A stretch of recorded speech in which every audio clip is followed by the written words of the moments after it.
are so poor. We are still dying. Poverty is just increasing.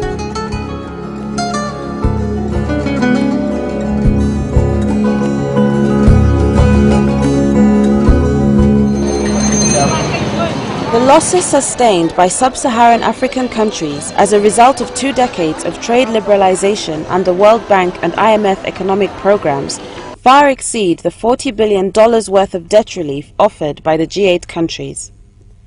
Trade liberalization has cost sub-Saharan Africa $272 billion over the past 20 years. Had they not been forced to liberalize, sub-Saharan African countries would have had enough extra income to wipe out their debts and have sufficient left over to pay for every child to be vaccinated and go to school. 2 decades of liberalization have cost sub-Saharan Africa roughly what it has received in aid. Effectively, this aid did no more than compensate African countries for the losses they sustained by meeting the conditions that were attached to the aid they received. And these losses dwarf the $40 billion worth of debt relief agreed at the G8 summit in Gleneagles in 2005. If new aid and debt relief come with strings attached that require countries to further liberalize trade, it may well do more harm than good. This has been the story of sub-Saharan Africa over the past 20 years. Trade liberalization has cost 22 African countries more than $170 billion in that time. You know, these policies of liberalization are pushed from developed countries, but developed countries never used them to develop. Developed countries intervened directly in their development. Even today, EU, USA, they are giving massive subsidies to their people. They are looking for markets for their companies. All these agreements we are signing and we are negotiating, WTO agreement, the EPAs, developed countries are looking for markets for their private sector, for their farmers. We profile Uganda, a country of 27 million people with 3/4 of the population living in absolute poverty. Liberalization was introduced here in the 1980s.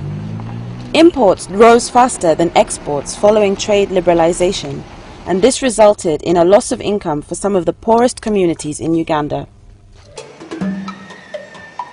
Without the fast-paced and forced liberalization, growth could have been higher and poverty reduction faster.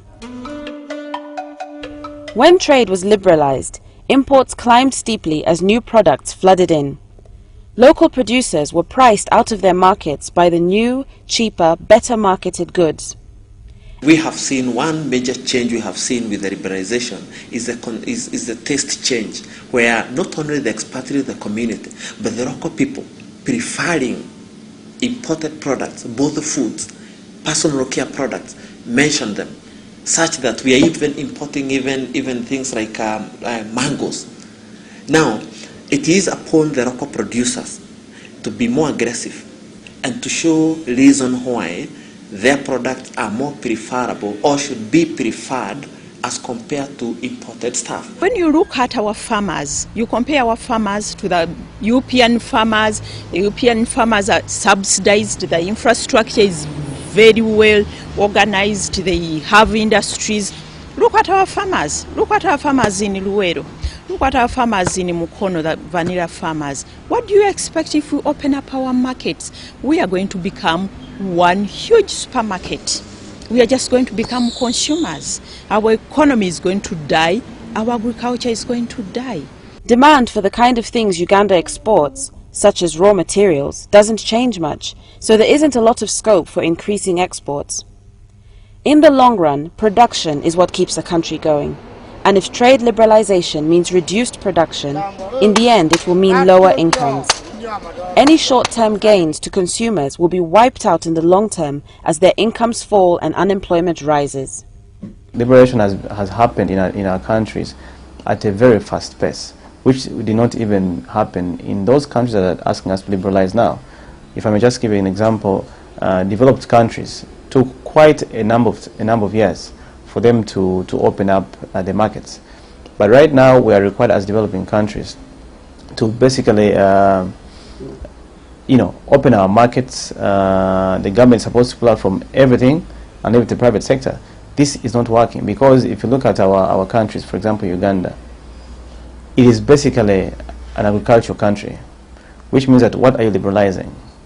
Are you liberalizing industries? Are you liberalizing agriculture? Because for even the few industries that we've had, if I may just give an example, if you go to Ginger today, the industrial base that used to be there, the small industries that used to be there, are all no longer there. While some countries in Africa have increased their GDP over the past 20 years, this increase is not as great as it could have been. There are more poor people in Uganda now than there were 20 years ago, some of whom would not be poor today were it not for inappropriate trade liberalization. We are in a liberalized economy. Now the government only allows in investors and other people to come in with new types of crops. Now the government encouraged people to grow, say, aloe vera.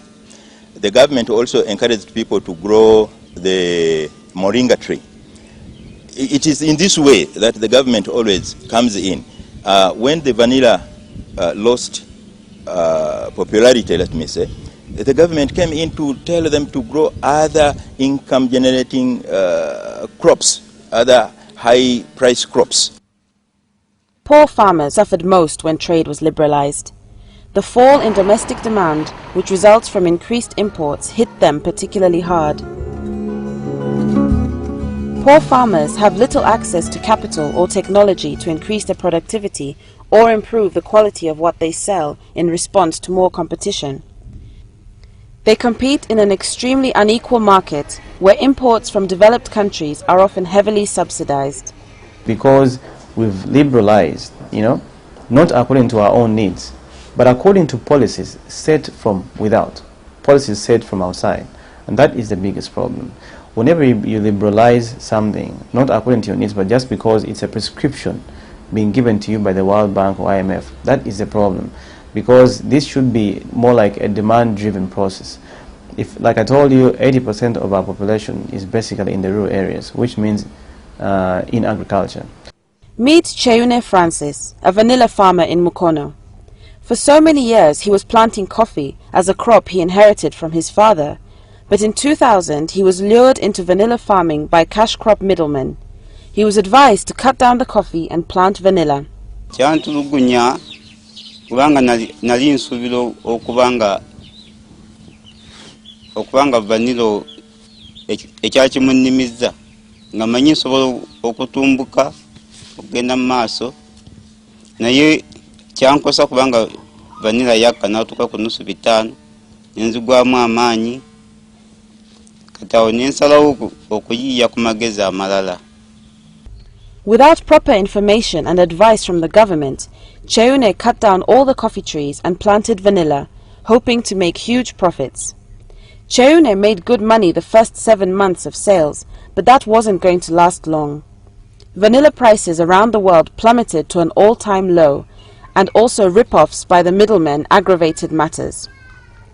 Today, with a family of 7 plus his aging father, Cheune is desperately poor, searching for answers to what went wrong. Awakaludi nali netuusaako buli kimu, naye kati tekikyasoboka. Sikyasobola kwetuusaako ekyo kye nali njagala okwetuusaako nga sukaali, akanyama ngaako, sabbuuni, abaana basomera mu masomero siga bisulo ate nga nandyagadde basomereko ku masomero g'ebisulo. Amafuta nago bbeeyi yaago eri waggulu ate sisobola kubanga nsobola okufunayo banusu nga 10,000 nensobola okugulayo obwendo bwenguzeeyo bwe bulumi obwo bwendimu. When the vanilla attracted a lot of farmers, a lot of growers, eventually it had a problem. The problem was both local and international. International in a sense that the price of vanilla fall, maybe because the other growers in the